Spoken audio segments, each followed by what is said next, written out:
Welcome back to Let's Play Darkest Dungeon. I'm your host, Timepants, and today we're going to be taking this group out for the last time as a cohesive unit. And I feel that even though there were some growing pains in their relationship, they have definitely developed a strong sense of camaraderie and teamwork, and they've gotten us through some tricky spots. So I'm going to be a little sad to see them move on to different ventures, but yeah, great job, guys. Good on you. Apropos of nothing, I have noticed here that, there's no trinket reward for this champion dungeon. And why is that? Well, this is something that I didn't notice until I took a look, but look at that, we have 12 ancestral trinkets there, and if you count 1 and 2 more, that, by my calculations, makes around about 14. That's the exact number of ancestral trinkets there are in Darkest Dungeon. Oh my goodness, we have them all. We collected the whole set, so hey, that's pretty good. I'm pretty proud of that. So, what does all that mean? Well, it means for us... It means for us that I don't really see a whole lot of incentive. Why don't we pack one more of those? I don't really see a whole lot of incentive in sending out champion level characters if we can avoid it, because yeah, honestly, that's a bit disappointing. I would at least like, let's go ahead and we're gonna need to scale it back here a little bit. Actually, we have enough food that we probably don't need all of that. Let's take one of those because it's interesting.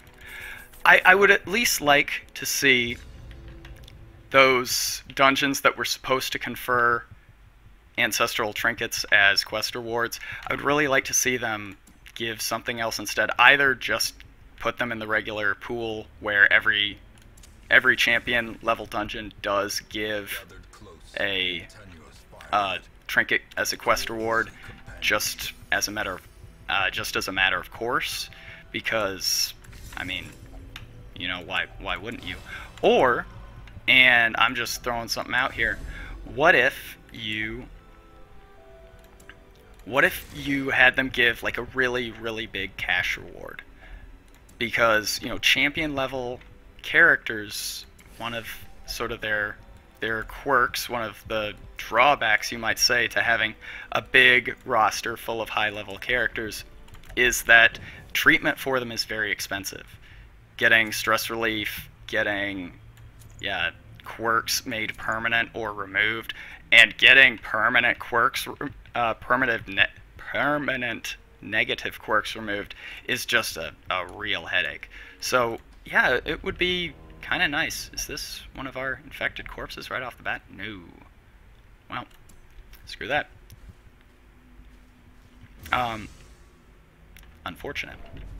So yeah, giving a nice big cash reward would be sort of I think a cool way to offset the generally higher expense of adventuring as a champion level, like with a champion level party.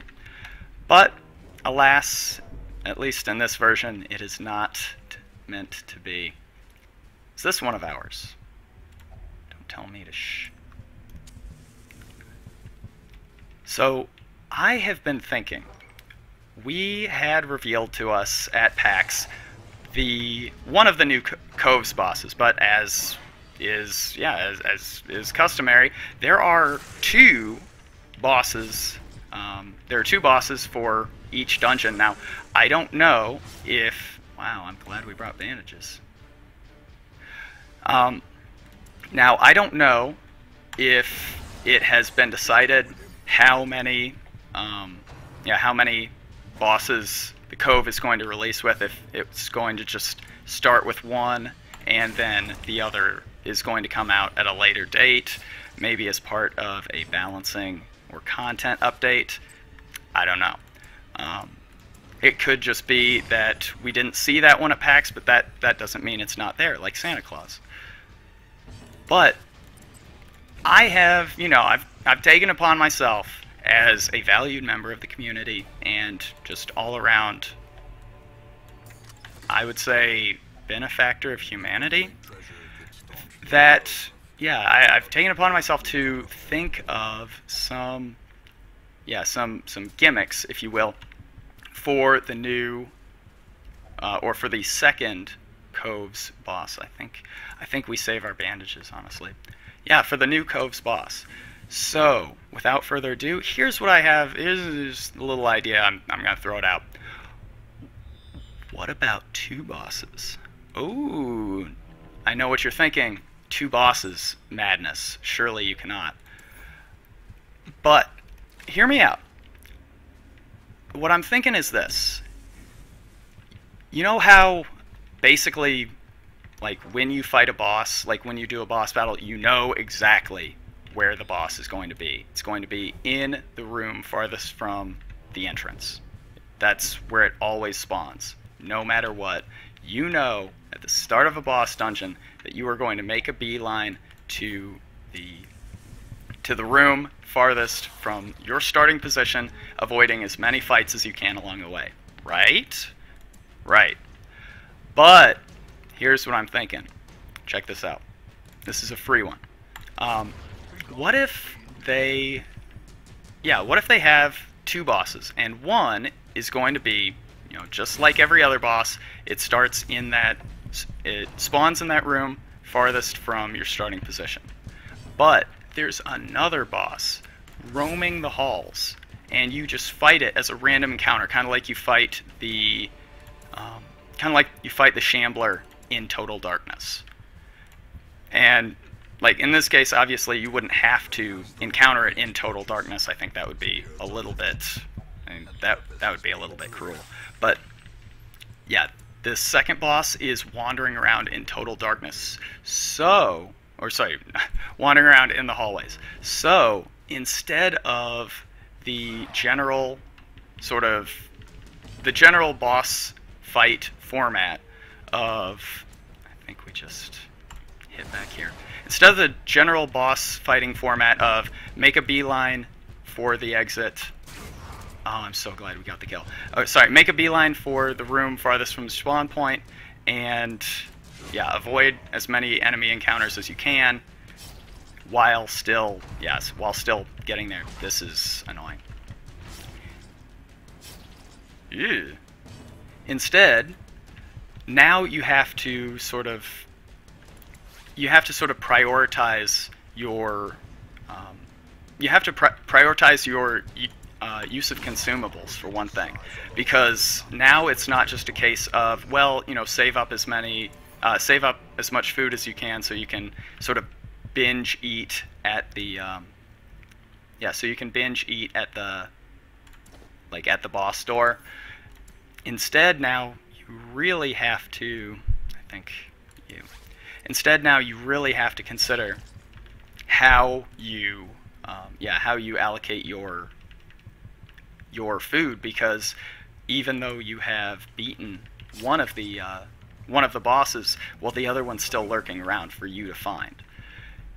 Now, my other thought is this: if you encounter the boss in a hallway and it catches you completely off guard, instead of it being there like for you to flee and sort of take stock of your party status, eat as much food as you can, you know, get basically prepared for the boss fight. Instead, if you run away and come back, again, like the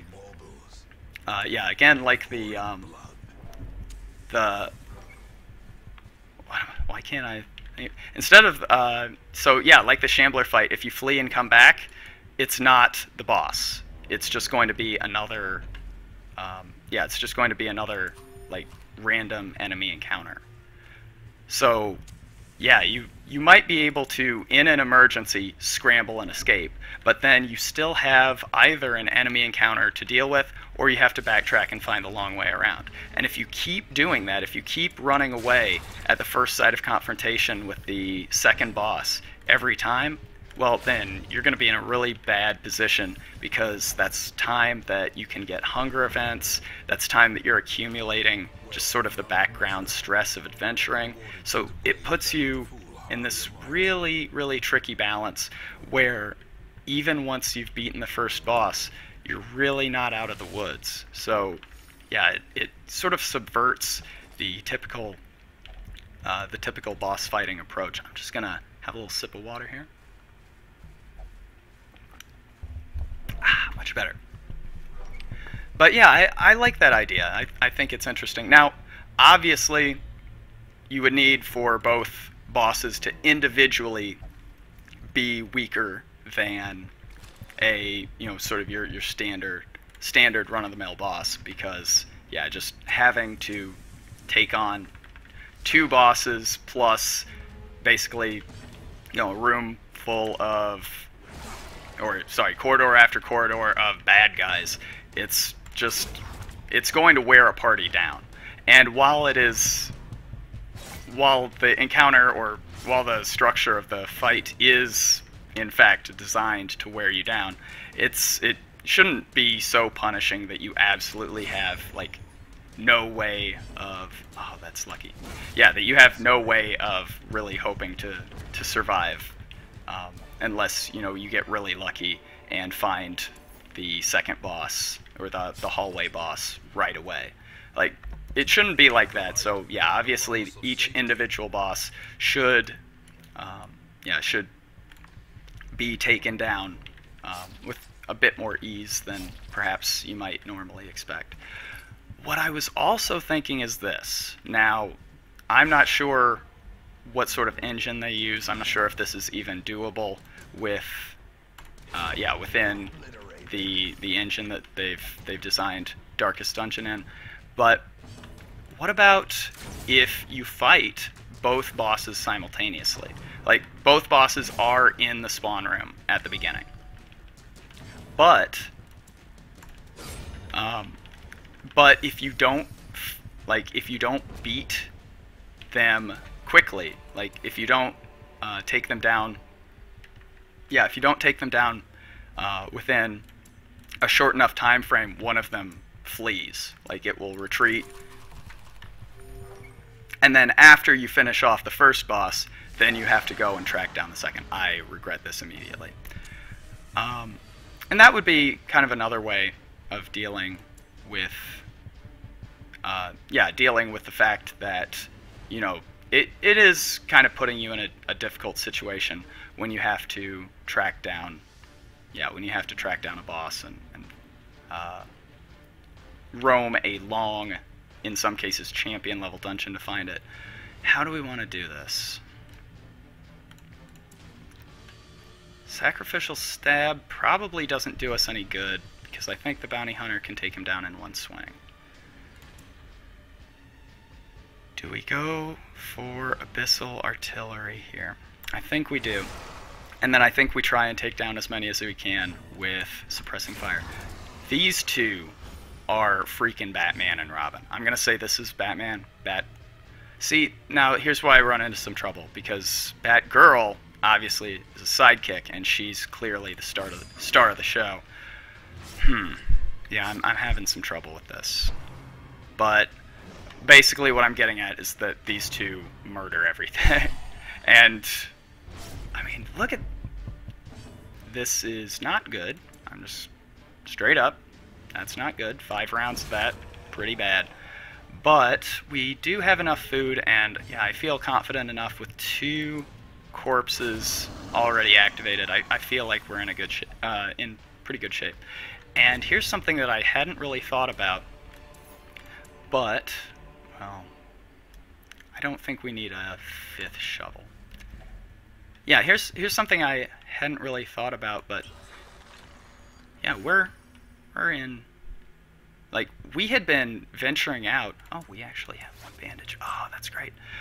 Yeah, we've been venturing out again and again, and we had our arbalest at like 85 stress at one point. It was pretty bad. But since that time, every time we've gone out, we've come back in better and better shape with a few exceptions, of course, of, you know, some pretty nasty diseases. Slugger, eh? Ooh, yep, that is definitely going to be made permanent. I thought I saw that switch something else out. Yeah, that's definitely going to be made permanent because I think we might want to bench these guys pretty quick here. We don't have bandages, so I don't know why I'm pausing in front of that. But here we go. We're going to have a quick one. I know the last one was like 45 minutes or something insane like that. I don't really want them to be that long. Like, I don't really plan for them to run more than 30 minutes. I do like to... I value your time and your entertainment budget, not in terms of currency, of course, but in terms of the amount of time that you commit to your entertainment. I do value that. So, yeah, I would like to keep the episodes a bit shorter, but the last one we just dispatched the encounter so quickly that, oh my goodness. Oh, it's hot garbage, never mind. Okay, yeah, I think we are going to bench these guys so they can make some, so they can make some quirks permanent, but after that, we'll do one champion run, and then we will come back and we'll start bringing our Jester and our Bounty Hunter up to champion level. Ooh, I'm getting goosebumps just thinking about it. Alright, so as I was saying, valuing your time as an audience, thank you very much for watching. I'll see you next time.